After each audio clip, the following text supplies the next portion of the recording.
चिड़िया अपने बच्चे के साथ हंसी खुशी समय बिता रही थी। चिंटू अपनी मामा का बहुत अच्छा बच्चा था। वो अपनी मामा का हर कहा मानता था। अपने मामा के साथ भोजन लाने में भी उसकी मदद करता था और दूसरे कामों में भी उनका हाथ बटाता था। मामा, आपकी तबीयत कुछ ठीक नहीं लग रही। ऐसा करता हूँ, आज मैं अकेला भोजन ले आता हूँ। आप घर रहें। वैसे भी हर रोज तो आपके साथ जाता हूँ। इतना तो मुझे अंदाजा हो गया है कि भोजन कहाँ कहाँ से ढूंढ के लाना है। अगर मैं इस तरह से ही अकेला चला गया तो मेरी प्रैक्टिस भी हो जाया करेगी और भोजन ढूंढने का तरीका भी आ जाएगा। आपकी तबीयत ठीक नहीं रहती, आप घर रहा करें। मैं सदके जाऊं अपने लाडले चिंटू के। बेटे, मैं तुम्हारी इस बात पर बहुत खुश हूँ, लेकिन अभी तुम बहुत छोटे हो, कहीं गुम ना हो जाओ। कहीं गुम हो गए या भगवान न करे अगर किसी चील ने उठा लिया तो फिर मेरा क्या होगा? मैं ऐसा चिंटू कहाँ से लाऊंगी? कुछ नहीं हुआ मेरी तबीयत को, थोड़ा ध्यान बटेगा तो ठीक हो जाऊंगी, और अगर इस तरह से घर में पड़ी रही तो ज्यादा बीमार हो जाऊंगी।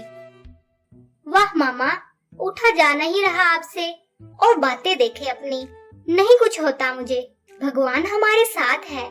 अगर भगवान और मेरी मामा मेरे साथ हैं, तो मुझे किसी का कोई डर नहीं। और अगर मामा चील आ भी गई तो इसका मुकाबला करूंगा। आपने ही तो मुझे सिखाया है, और अब मुझे खुद ही डर आ रही है।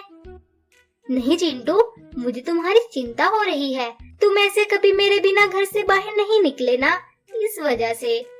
नहीं मामा, अब मैं आपकी कोई बात नहीं सुनूंगा। बस आप अपनी दुआओं में मुझे इज्जत करें।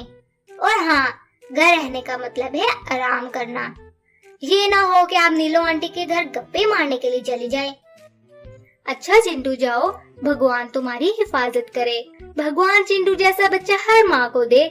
चिड़िया ऐसे ही चिंटू को दुआएं देकर रुखसत करती है। चिंटू तो चला गया है, मैं घर की थोड़ी सी सफाई करके फिर आराम करती हूँ। चिड़िया अभी ये कह ही रही होती है तो नीलो आंटी आ जाती हैं।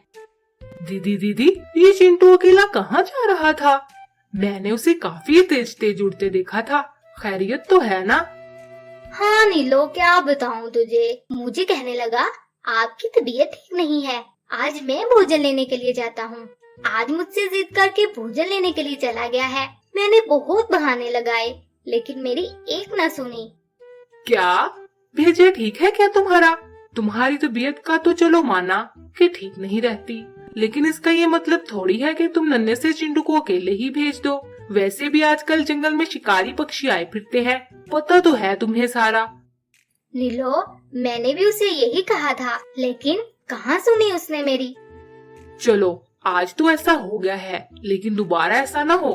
एक ही भांजा है मेरा। अच्छा चिड़िया, चलती हूँ मैं। चिंटू को अकेले जाते देखकर मुझे बहुत चिंता होने लगी थी, इसलिए आ गई, वरना घर में तो बहुत काम है मुझे। तुम्हें पता तो है, कौवा तो किसी काम को हाथ लगा के राजी नहीं है। अपना ख्याल रखना।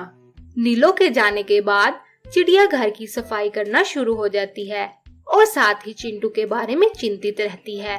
थोड़े समय बाद चिड़िया को चक्कर आना शुरू हो जाते हैं और चिड़िया को बहुत ज्यादा चक्कर आने के कारण चिड़िया जमीन पर गिर जाती है। चिंटू काफी समय बाद भोजन ढूंढने के बाद घर वापस लौट रहा होता है।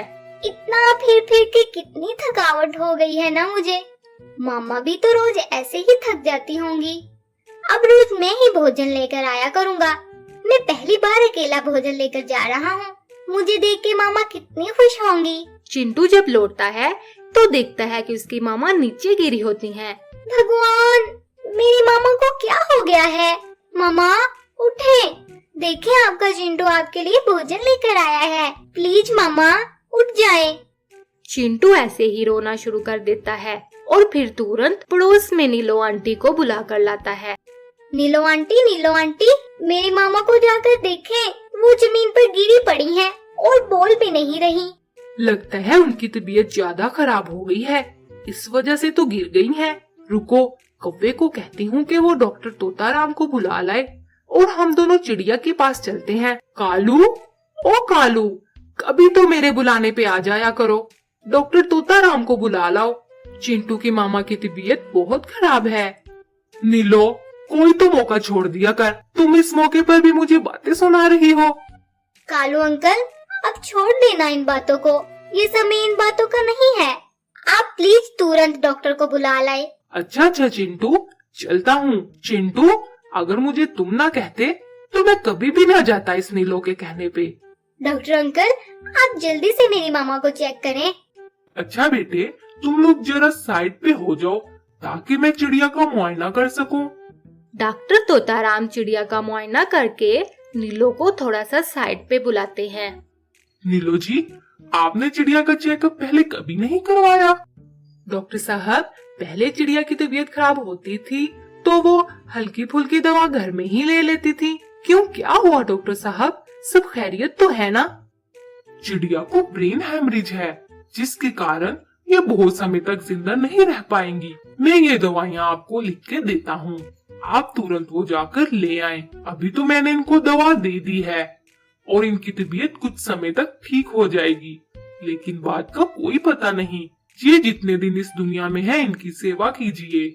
नहीं डॉक्टर, आपको जरूर कोई गलती हो गई होगी। आप इनका दोबारा चेकअप कीजिए और आप कृपया करके चिंटू को मत बताइएगा। नीलो जी, आप चाहें तो अपनी तसल्ली के लिए किसी और डॉक्टर से चेकअप करवा ले, वो भी यही कहेंगे। डॉक्टर अंकल, मेरी मामा को क्या हुआ है?